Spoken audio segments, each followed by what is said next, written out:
gangster vanished. Driving early in the morning.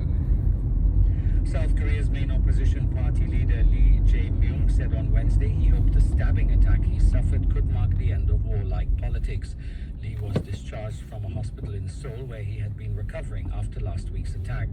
Lee is a former presidential candidate who narrowly lost the 2022 election to conservative President Yoon Suk-yeol and was attacked in the southern port city of Busan last January the 2nd by a man who lunged at him with a camping knife after asking for his autograph. At least 3 people have died and nearly 500,000 homes are without power after a series of powerful winter storms swept through parts of eastern US and Canada. Over half of the US population stretching from New Mexico to Maine is now under a severe weather alert. Thousands of flights were cancelled or delayed as of Tuesday evening, and officials have warned of more damage as the storms continue into the evening. As of Tuesday, more than 500,000 homes in the eastern US from Florida to New York State were without power. The boss of Boeing has admitted the plane maker was at fault after one of its aircraft suffered a door blowout shortly after takeoff in the United States. No one was injured when the unused cabin door broke away from the Alaska Airlines flight from Portland, Oregon on Friday. The U.S. has now grounded 171 of the Boeing 737 MAX 9 planes since the incident. On Tuesday, Boeing's president and chief executive Dave Calhoun said the firm was acknowledging their mistake.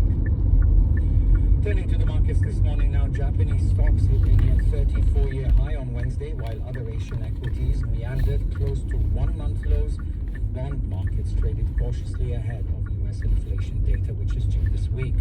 Japan's Nikkei, which had its best year for a decade in 2023, climbed 1% in early trade to break above 34,000. That's for the first time since 1990.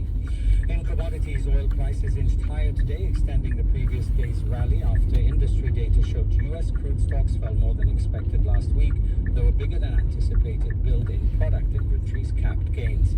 Brent crude rose 0.4% to $77.88 a barrel.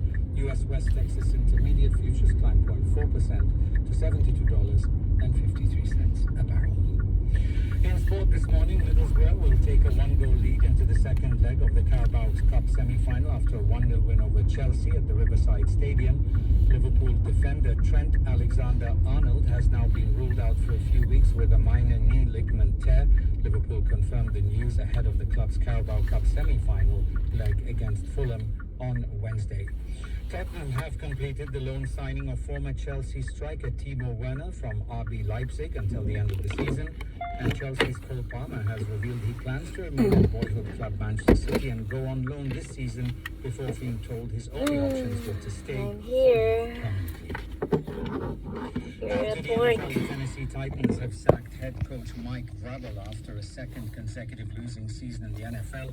The 48-year-old spent 6 years in charge of the Titans, leading them to playoffs in 3 of his first 4 seasons. He was named